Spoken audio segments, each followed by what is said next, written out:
இயக்குனர் இமயம் பாரதிராஜா உடலுக்கு இசைஞானி இளையராஜா மரியாதை செலுத்திய நேரலை காட்சிகளை நாம் பார்த்தோம்.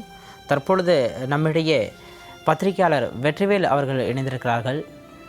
தமிழ் சினிமாவை பலகாலம் உற்று நோக்கிய பத்திரிகையாளராக இயக்குனர் இமயம் பாரதிராஜாவின் இந்த இழப்பை எப்படி சார் பார்க்குறீங்க?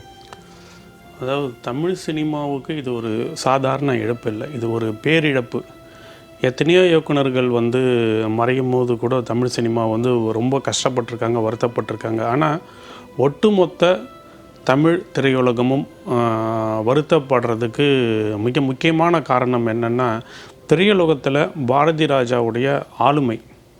அவருடைய படங்களில் அந்த காலத்தில் நான் என்னோட சின்ன வயசுலேயே அவருடைய படங்களில் அவருடைய கை கூப்பி என் இனிய தமிழ் மக்களே அப்படின்னு சொல்லிட்டு தான் அவரோட படத்தோட டைட்டில் கார்டே வரும். அந்த காலகட்டத்திலே நான் சொல்கிறது எப்படியும் யாருக்குறையோ சுமார் 40 வருஷத்துக்கு முன்னாடி, அப்போவே பார்த்திங்கன்னா அந்த ஒரு டைட்டில் கார்டு அவர் வரும்போதே கைத்தட்டல்கள் அந்த காலத்தில் வாங்கிய ஒரு இயக்குனர். தமிழ் சினிமா ஒரு பல வருடங்கள், அது ஏறக்குறைய ஒரு 40கள் 30களில் ஆரம்பித்த தமிழ் சினிமா ஒரு 40 வருட காலம் பார்த்திங்கன்னா ஸ்டுடியோக்குள்ளே மட்டுமே அடைபட்டு கிடந்தது.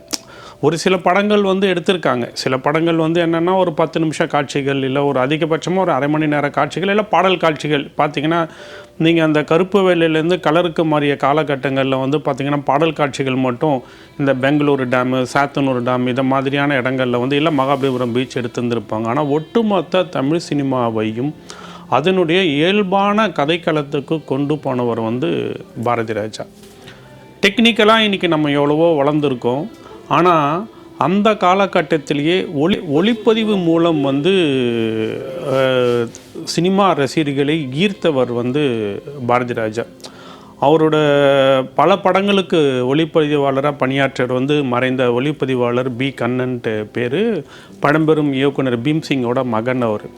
அப்போவே பாரதி ராஜா சொல்லுவார், நான் சினிமா எடுக்க போகும்போதெல்லாம் நான் கேமராவை தூக்கிட்டு போக மாட்டேன், என்னுடைய கண்ணனின் கண்களைத்தான் நான் கொண்டுட்டு போவேன்ட்டு சொல்லியிருக்காரு. அந்த அளவுக்கு தமிழ் சினிமா டெக்னிக்கலாகவும் ஒளிப்பதிவு நோக்கியும், அதுக்கப்புறம் பார்த்திங்கன்னா முதல் மரியாதை படத்துலலாம் அந்த எடிட்டிங் தொழில்நுட்பம் இருக்குல்ல, அந்த பாடல்கள் ஆகட்டும், எந்த காட்சிக்கு முன்ன பின்ன என்ன போட்டால் அந்த எமோஷன் க்ரியேட் ஆகும், இல்லை லவ் க்ரியேட் ஆகும். உதாரணத்துக்கு சொல்லப்போனால் நீங்கள்லாம் அலைகள் ஓய்தில்லை படம் கூட பார்த்துருப்பீங்க.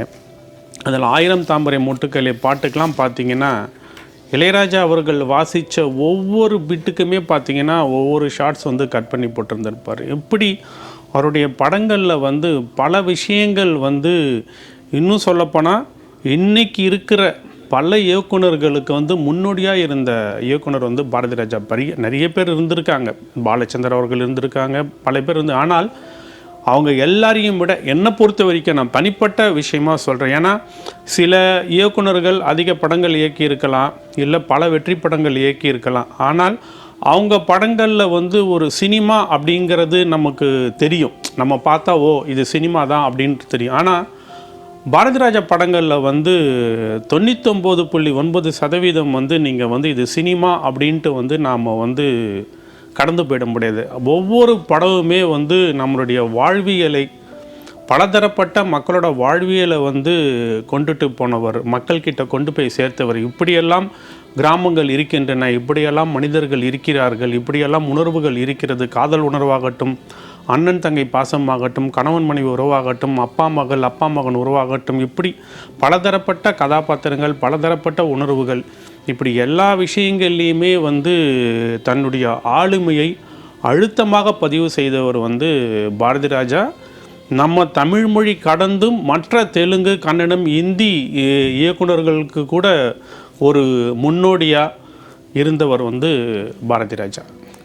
நிச்சயமாக சார், தமிழ் சினிமாவில் ஒரு மறுக்க முடியாத ஒரு மிகப்பெரிய உச்சத்தில் இருந்தவர் இயக்குனர் இமயம்.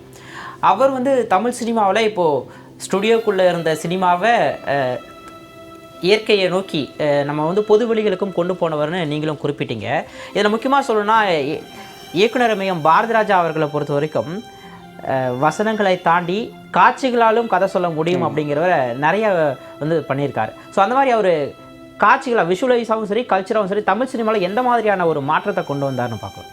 இல்லை, இப்போது வசனங்களால் நிறைந்தது தான் வந்து சினிமா வந்து ஒரு காலகட்டம் இருந்தது. தமிழ் சினிமாவில் பார்த்திங்கன்னா சரித்திர படங்கள், ஒரு ஆரம்ப காலகட்ட படங்கள், அதுக்கப்புறம் பார்த்திங்கன்னா சமுதாயத்தை பற்றிய படங்கள் வந்தது. ஆனால் எல்லா படங்களுமே பார்த்திங்கன்னா அதிகமான வசனங்கள் தான் இருந்தது. ஆனால் அந்த வசனங்களை மீறி காட்சிகள் ரீதியாகவே வந்து கொண்டுட்டு போகிற விஷயம் வந்து அவர் 16 வயதிலிருந்தே ஆரம்பிச்சிருப்பார். ஒரு உதாரணத்துக்கு அந்த படத்தில் வந்து கமலஹாசனுடைய அந்த ஒரு கோபத்தை காட்டுறதுக்கு அவருடைய ஒரு ஆடை விஷயத்தில் ஆகட்டும், அதுக்கப்புறம்லாம் பார்த்திங்கன்னா அலையுகள் ஓதிலை படத்தில் ஆகட்டும், ஒவ்வொரு விஷயமே வந்து வசனங்களை குறைத்து காட்சிகளில் தாக்கத்தை அதிகமாக வைக்கணும் அப்படிங்கிறது அவருடைய படங்களில் வந்து இருக்கும். ஒரு கிழக்கே போகும் ரயிலில் சில முக்கியமான காட்சிகள்லாம் உண்டு.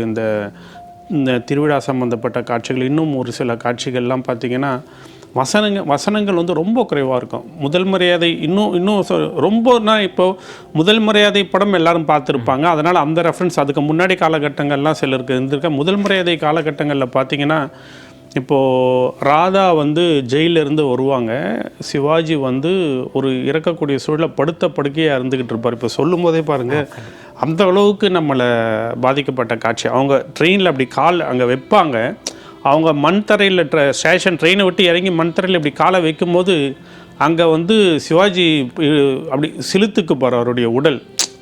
ஸோ இதுக்கெல்லாம் இந்த ஒரே ஒரு ஷாட் போதும். அதுக்கு இளையராஜா ஒரு பின்னணி கொடுத்துருப்பாரு.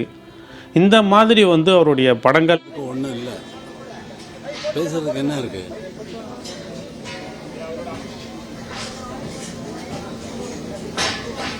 பேசுறதுக்கு ஒன்றும் இல்லையா? பால் போயாச்சு. நீண்ட காலம் அவரோட பயணிச்சிருக்கீங்க, அவருடைய நெருங்கிய நண்பர். இங்கே என்ன பேட்டியாக காங்கிட்டீங்க? எந்த வீடு இது? பேட்டி காண்கிற வீடா இது? இரங்கல் கூட்டம். அவருடைய ஆத்மா சாந்தி அடைய இறைவனை நான் மனமாற பிரார்த்திக்கிறேன் என்பது உங்கள் அனைவருக்கும் நன்றாக தெரியும். எவ்வளோ தூரம் உங்களோடு மட்டும் இல்லை, உங்களோடு மட்டும் இருக்கிற உறவு தான் அவரோடையும் எனக்கு. ரெண்டும் வேற வேற இல்லை. இந்த நாட்டையும் இந்த நாட்டு மக்களையும் கலைஞர்களையும் நேசிப்பது தான் என்னுடைய பிறப்பு. அதை தவிர வேற ஒன்றும் இல்லை. அவருடைய ஆத்மா சாந்தி அடைய எல்லாம் வல்ல இறைவனை வேண்டுகிறேன். நன்றி, வணக்கம்.